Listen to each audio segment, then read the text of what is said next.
everybody, Mac here. Welcome back to the show. I know I keep saying I'm going to be taking a break from DC Multiverse figures, and then it seems like I just keep bringing out more DC Multiverse figures. But before we go any further, let me just say that with this video, I am using some new video editing software. So if things look a little different, or look a little wonky, or look a little out of, I apologize for that.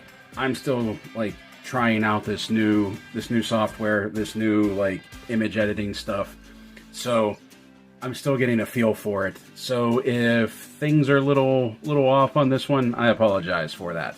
But now let's get to the figure here, because in some ways I'm really excited about this figure, and in other ways I'm kind of about this figure. What I'm excited about is that this is Alan Scott, the Golden Age Green Lantern, the Justice Society of America Green Lantern. I love that we are getting some Golden Age characters, some Golden Age heroes from the line.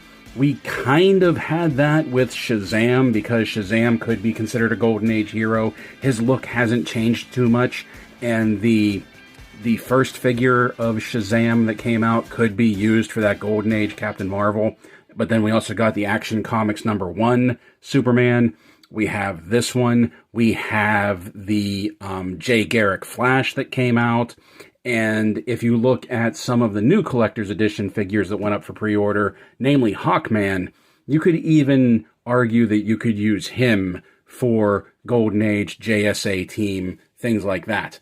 Now, the thing that makes me less excited about it is that it is under this Collector's Edition label, which means that it's priced up, it's $30, and I don't know how worth it is with the additional price tag. Now, unlike the Superman Action Comics #1 figure, this is a standard release. This is not the Platinum Edition. For the Platinum Edition, for this one, you kind of had to enter a lottery.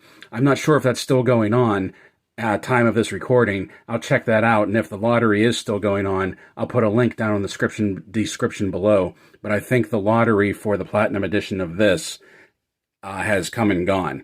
And the Platinum version of this was basically the same figure. It just had some green shading on it, like it was supposed to be glowing. I wasn't too thrilled with the images that they showed online. I get what they were going for. I just wasn't digging it too much. Now let's take a look at this packaging right here. That this is our standard McFarlane fare. Not only for Multiverse, but now for the Collector's Edition, where we just have this big window that shows you everything you're getting inside, DC logo, McFarlane Collector's Edition down the side, Alan Scott Green Lantern. Once again, we have this silver reflective printing tampo here, instead of the standard white on the side. McFarlane Collector's Edition Green Lantern, Alan Scott Day of Vengeance. On the back, we have some fantastic artwork of Alan Scott right here. I believe this is actually from Kingdom Come. And this is like an iconic image of Alan Scott right there. On the side, Green Lantern Alan Scott. We have #2 for #2 in the Collector's Edition line. Up top window, down below barcode. So, let's just crack this open. Let's get him out of the box, and let's take a look at McFarlane Toys DC Multiverse McFarlane Collector's Edition Green Lantern Alan Scott.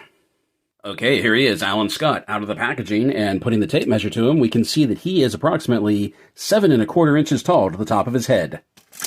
So taking a look at this figure, I think most of this figure is really well done. I think the main body of this figure is really well done. I really like the face sculpt of this figure, and I think the legs and the boots and even these golden straps around his boots are really well done as well. I also really like the cape. For not being a cloth goods cape, I do like how this cape is very thick. It looks like a very heavy, very thick cape. I like the collar that stands up. Now mine has a little bit of an issue because it got bent in the box, so I'm just going to have to put some heat on that and bend it back out. But you can see that for being a heavy rubber, it's very flexible. Even the rest of the cape is sort of like that it's kind of flexible. I love the purple that they used for the back and the green on the inside. This color combination never made much sense to me when I was a kid, but it really grew on me, and I really love this two-tone cape with the green and the purple right there. I like how not a lot of the colors of his costume really match. Like the green of the cape does not match the green of the pants. Kind of matches the green of the lantern right here, but then also like this yellow comes out of nowhere and doesn't match the gold of his cape buckles or the gold of the straps on his boots, and the red of his shirt comes completely out of nowhere and only partially matches like his boots. There's so many colors going on. This costume shouldn't work. Oh, and then we have like the big pirate belt right here. This costume shouldn't work, but I really feel like it does. And it's just a testament to like the golden age of comics when superheroes were very bright and very colorful and very eye-catching. And speaking of eye-catching, take a look at this face sculpt. I think this is gorgeous. Let's get the flaps out of there so we can get the light can get to it properly. Whoops. I think this face sculpt is gorgeous. I think this is one of the best face sculpts that they've done at McFarlane Toys so far. I love the flowing hair. I love the wash in his hair. Now, obviously, this is a younger version of Alan Scott. This isn't the current version. This probably would be considered more like his early Justice League days. I know there was at one point where they sort of de-aged him, but now he's back to his standard age. And I think maybe Day of Vengeance he was in the de-aged form. I can't really remember, but I do really, really like that they use this younger version of him. It's going to go great with like the Jay Garrick character and the other Golden Age figures that we have. I think it looks fantastic. Now, like I said, the colors shouldn't work, but they totally do, and they're vibrant, and they pop, and they stand out. I feel like the paint apps, especially for the Lantern logo tampoed on here, I think it looks neat, it looks clean, but you can see that there's a little bit of fading going on in the Lantern. You can see it, there's some like thin paint right there. And unfortunately, there's also some thin paint in the gold straps of his boots right there. Now, normally, that wouldn't be a big deal, but this is a collector's edition figure, and it does have the upcharge of $30 that you expect things like this to not happen. The other issue I have, and this is really annoying to me, is that this right here, his ring, which, by the way, the ring does look great. It is that old school, old style looking ring. It doesn't look like the standard Green Lantern rings, but it's on the wrong hand. Alan Scott is left-handed. It even shows that in the art for his card right here, that they put it on the wrong hand. And I know why they put it on the wrong hand, because this is basically almost total reuse and repurposing from the other figure that came out just before this, whose name is eluding me right now, but I'll put a picture of him right there so you can see what I'm talking about. I can't remember his name, but he was kind of like an evil version of the Alan Scott Green Lantern, and the ring is on his right hand. So they did it to match that figure instead of worrying about having it in his left hand for the Alan Scott figure, and that is really annoying to me. It wouldn't have taken much to just make another hand to give him the ring on the left hand, or make that other figure left-handed, considering it was a figure that was only out at San Diego Comic-Con, or it's part of like a 3-pack, I think, that you can buy from McFarlane Toys store, so not everybody is going to be getting that, and they should have more catered to the more common, better-known, the hero figure. Like, I don't know, that's a huge pet peeve of mine. Now, with that out of the way, let's take a look at the articulation. That the head can do a full 360 spin. He has some really good tilt side to side. He can look up better than most of the DC Multiverse figures. He can look down. He can really bury the chin. Now, the arms will do a full 360 spin, but whenever it comes to the cape, it will cause the arm to flare out a little. There is the butterfly joint in there. Shoulders, it'll come up to 90, a little bit past 90. Bicep swivel, double jointed elbows, swivel hinge swivel wrists that they'll turn around and they'll go up and down, and then you can do this, you can do that, and they'll go in and out. Ab cut that lets him do a full 360 spin. He can really crank back just at the abs. He can go forward a little bit at the abs. Then you have the ball joint at the waist. Then once again, he can do another 360. He can lean back, which used in tandem really lets him go back. He can come forward, and there is side-to-side rocker. Legs will come up to there, just at 90. Go back to there. Wow, really come out to the side. Can really hit 90 right there. Hip joint, virtually non-existent on this figure. Doesn't really work. That's disappointing. Double jointed knees with some tight detents that stick a little bit. No boot cut. Ankle rocks back. Ankle rocks forward. Forward facing pin for side to side rocker. And toe articulation. And I also want to draw attention to, once again, taking a look at the diaper piece, because they're really getting these pieces under control. I really like how they're sculpting them, making them tighter, making them conform to the figure, rather than being these obvious points where it just like bloats out. That it does look very natural. I really like what they're doing with these crotch pieces lately, that it's working much better than what they were doing like even a year ago at this point. So now we're going to take a look at some accessories, but before we do that, I did want to point out that despite that thick, heavy, rubbery cape, he's actually fairly easy to stand up. I really don't have a problem standing him up, which I think is really good because, I mean, you know as well as I do that like a lot of the McFarlane figures that are caped, that cape just wants to drag him back, but somehow this is balanced pretty well. Now, taking a look at the first accessory, he does have this, which is his lantern, and the thing about this one is, focus, the thing about this one is that he's not really using a lantern now, and he very rarely used it, I believe, during the Golden Age. As a matter of fact, when he first found, it was called the Star Heart, when he first found the Star Heart, it was in this old train lantern configuration, and he found it like this, and he forged his ring, his one ring, he forged his ring from the Star Heart. And this, I believe, he kept, but if I'm remembering correctly, it sort of turned invisible and he kept it in his apartment or in his house. And then, like, he would only periodically have to recharge. Like, I don't think it was like the modern Green Lanterns where, like, they had to recharge it every day or every 24 hours or something. Basically, he had to recharge it whenever it was important to the plot. And this, first of all, this has a very gummy handle to it. I think it looks great in the translucent green, and I even like that, like, even with the translucent green, you can still see the detail coming through. I think that is fantastic, like how it has like the little lantern lights on the side right here, and it's the textured glass, like the perforated glass. I think that's really cool. So this will go into his left hand, which opens fairly easily. So you just put that in, and then you twist it, and then, ta-da, he's holding it. He has his lantern. Like I said, he doesn't really carry it. He doesn't summon it like the modern Green Lanterns do. Just sort of used to be invisible, stayed in his house. Currently, he doesn't need it because I think he's just made completely from like Green Starfire at this point. And here is his punching, flaming fist effect.